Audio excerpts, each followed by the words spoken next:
Getting back to what I was saying, this is November 8th, 22.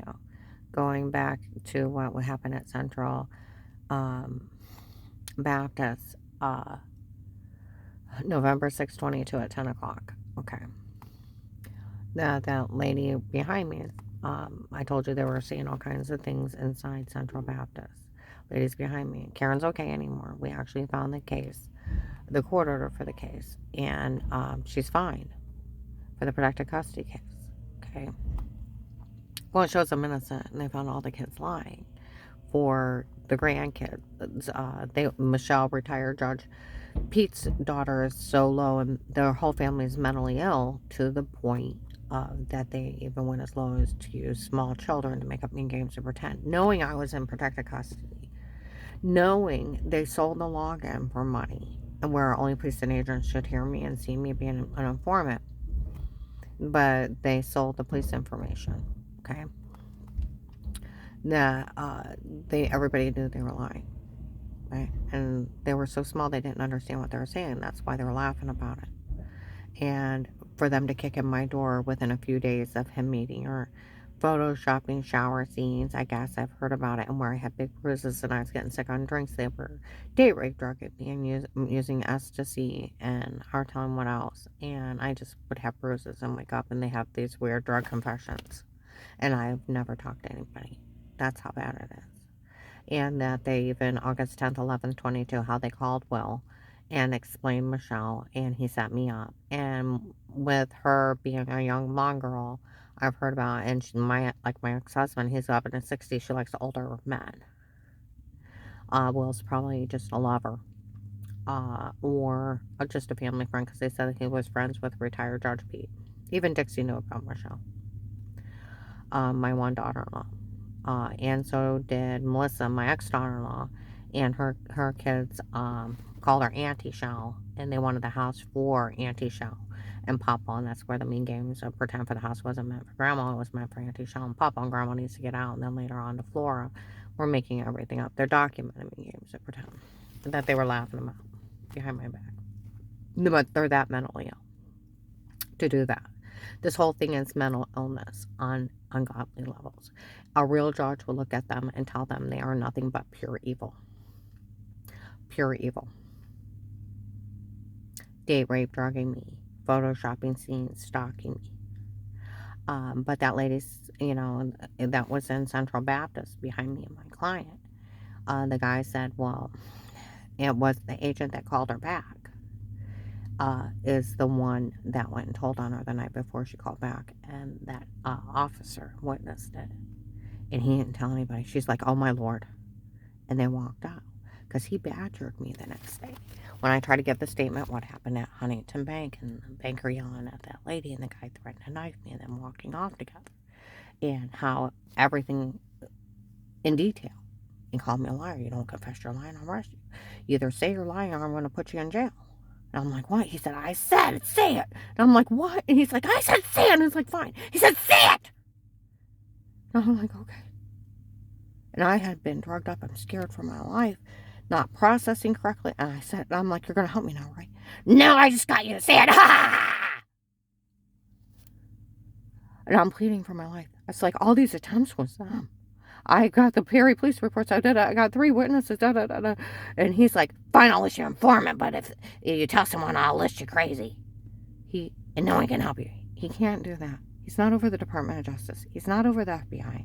He's not over the Constitution. He's not over the United States of America. What he is a criminal.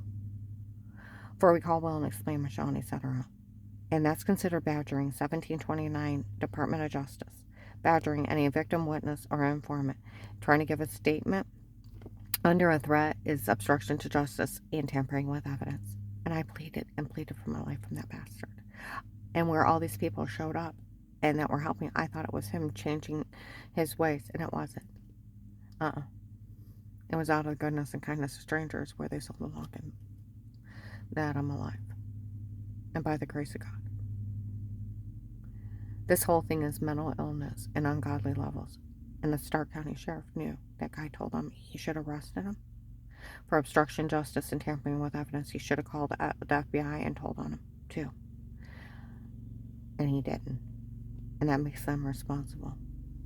And that guy, the sheriff, where Paul Paymer was freaking out, my God, I had an FBI agent in my office. He's right there and yelling at Dave the night before. He had just glanced over and started pointing. The guy looks like Judge Timothy Ludick. I sent in a picture of a guy from the cooking show because it reminds you of the black hair, the glasses, dark eyes. But you'd have to really fatten up his face because he looks like Ludick. They all do. They got the black hair, the dark eyes, the black glasses. And this he's a good 75 pounds heavier than that guy. Good, more, if not more. His face is real round, and it looks like he's even gained more weight since the case started. Yeah, he is the Stark County Sheriff. The lady, the guy actually told the lady that officer witnessed him telling on her and didn't say a word. Okay? And it was the agent that called her back. That's why they were friends with retired Judge Pete. And he's friends with Ludick, that's over the district. And here, that agent in Canton shouldn't even seen my case. I lived in Portage County. I should have went to Akron, but because he was already helping frame me and running their little domestic terrorism group on their own, retired Judge Pete, drugging people, photoshopping people, terrorizing them out of everything, and running this big scam on their own. That's why the Portage County sheriffs didn't know they were in my home. That's why nobody, and it's illegal. Police and agencies can only be in a home under a threat of life, and they have to speak to everyone before they start.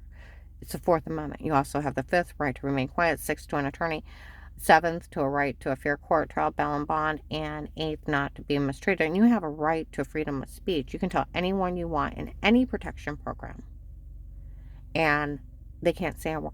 People usually keep in contact with one or two family members. They set up meetings. He was just trying to bully me into staying quiet while they killed me. This whole thing is mentally ill and nothing but pure evil. I was found innocent of everything in 18. The only thing that came out is that it was Will that told on me.